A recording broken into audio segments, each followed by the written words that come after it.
সম্মানিত দর্শক শ্রোতা মণ্ডলী, আসসালামু আলাইকুম ওয়া রাহমাতুল্লাহ। SR ইউটিউব চ্যানেলে সবাইকে স্বাগতম জানাই। ইসলামী শরীয়তের পরিভাষায় কোনো জিনিসকে আল্লাহর সত্তা, গুণ অথবা কোনো কর্মের সাথে অংশীদার সাব্যস্ত করাকে শিরক বলা হয়। অন্যভাবে বলা যায়, আল্লাহ তাআলার সাথে অন্য কাউকে অংশীদার করাকে শিরক বলা হয়। আর মুশরিক অর্থ যে আল্লাহর ক্ষমতায় অন্য কারো অংশীদারিত্ব সাব্যস্ত করল। শিরকের প্রকারভেদ। শিরক প্রধানত দুই প্রকার: এক, শিরকে আকবর; দুই, শিরকে আসগর। শিরকে আকবর, আল্লাহর সাথে অন্য কাউকে শরীক সাব্যস্ত করাকে শিরকে আকবর বলা হয়।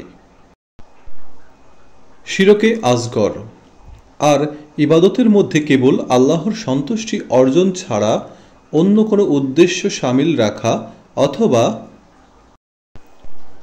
অথবা কোনো বিষয়ে আল্লাহ ব্যতীত অন্য কিছুকে প্রভাবক জ্ঞান করা এবং প্রত্যেক প্রভাবের ধারণা রাখাকে শিরকে আসগার বলা হয়। শিরকে আকবর, সংজ্ঞাগত অংশীদারিত্ব, আল্লাহর সত্তার মতো কাউকে বা কোনো শক্তিকে মনে করা। গুণাবলীতে শিরক, আল্লাহ তাআলার গুণাবলীর মতো অন্য কারো গুণাবলী আছে এই আকীদা পোষণ করা। আইনগত অধিকারে কাউকে শরীক করা, সৃষ্টি জগতের পরিচালনায় আইন প্রণয়নের অধিকারে আল্লাহর সাথে কাউকে শরীক করা। ইবাদতের মধ্যে আল্লাহর সাথে কাউকে শরীক করা, আল্লাহ ও তার রাসূল সাল্লাল্লাহু আলাইহি সাল্লামের নাফরমানি করে কোনো মাখলুকের আনুগত্য করা। আল্লাহর একত্ব বা তাওহীদের পর্যায়ে শিরক, প্রতিপালনের শিরক, আল্লাহ ছাড়া কোনো কাউকে সৃষ্টি বা প্রতিপালনের বিষয়ে আল্লাহর সাথে শরীক করা, যেমন আল্লাহ ছাড়া কোনো কারোর মধ্যে সৃষ্টি, সংসার, প্রতিপালন, রিজিক দান, জীবন দান, মৃত্যুদান, বিশ্ব পরিচালনা, মঙ্গল অমঙ্গল ইত্যাদি ক্ষমতা আছে বলে বিশ্বাস করা। নাম ও গুণাবলীর শিরক, মহান আল্লাহর পূর্ণতার গুণাবলী ও মহাসম্মানিত পবিত্র নামগুলো রয়েছে, এসব গুণ বা নামের ক্ষেত্রে কোনো সৃষ্টিকে আল্লাহর সমকক্ষ বা আল্লাহর সাথে শরীক করা এ পর্যায়ের শিরক। ইবাদতের শিরক, ইবাদতের ক্ষেত্রে আল্লাহ ছাড়া কাউকে আল্লাহর সমকক্ষ বলে বিশ্বাস করা বা আল্লাহ ছাড়া কারো ইবাদত করাকে ইবাদতের শিরক বলা হয়।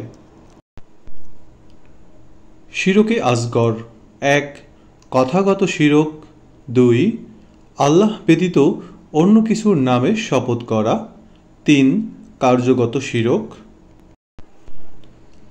চার নম্বর, আল্লাহ ছাড়া অন্য কাউকে ইবাদতের যোগ্য মনে করে গ্রহণ করা; পাঁচ নম্বর হলো আল্লাহ ছাড়া অন্য কারো বা কিছুর নামে শপথ করা। বেদভাল, শুভাশুভ বা ভবিষ্যৎ, কথন ও কুলক্ষণ ও সুলক্ষণ গ্রহণ করা। সাত নম্বর, জাদু মন্ত্র করা। আট নম্বর হলো ইবাদতের উদ্দেশ্যে কোনো ব্যক্তি বা বস্তুর নামের জিকির, স্মরণ বা ডাকা বা জিকির করা। নয় নম্বর হলো বালা মুসিবতে আল্লাহ ছাড়া অন্য কারো কাছে সাহায্য প্রার্থনা করা। 10 নম্বর, হায়াত রিজিকের জন্য আল্লাহ ব্যতীত অন্য কাউকে ডাকা। 11 নম্বর হলো আল্লাহর ইলম ও ক্ষমতার সঙ্গে অপর কারো ইলম বা ক্ষমতার তুলনা করা। সম্মানিত দর্শক শ্রোতা মণ্ডলী, ভিডিওটি সম্পূর্ণ দেখার জন্য সকলকে অসংখ্য ধন্যবাদ জানাই। ভিডিওটি ভালো লাগলে আমার চ্যানেলটিকে সাবস্ক্রাইব করুন এবং পাশে থাকা বেল আইকন বাটনটিতে ক্লিক করুন, তাহলে আপনার মোবাইল ফোনে আমার নতুন নতুন ভিডিও নোটিফিকেশনগুলো সবার আগেই পৌঁছে যাবে। সবাই ভালো থাকবেন, সুস্থ থাকবেন। আল্লাহ হাফেজ।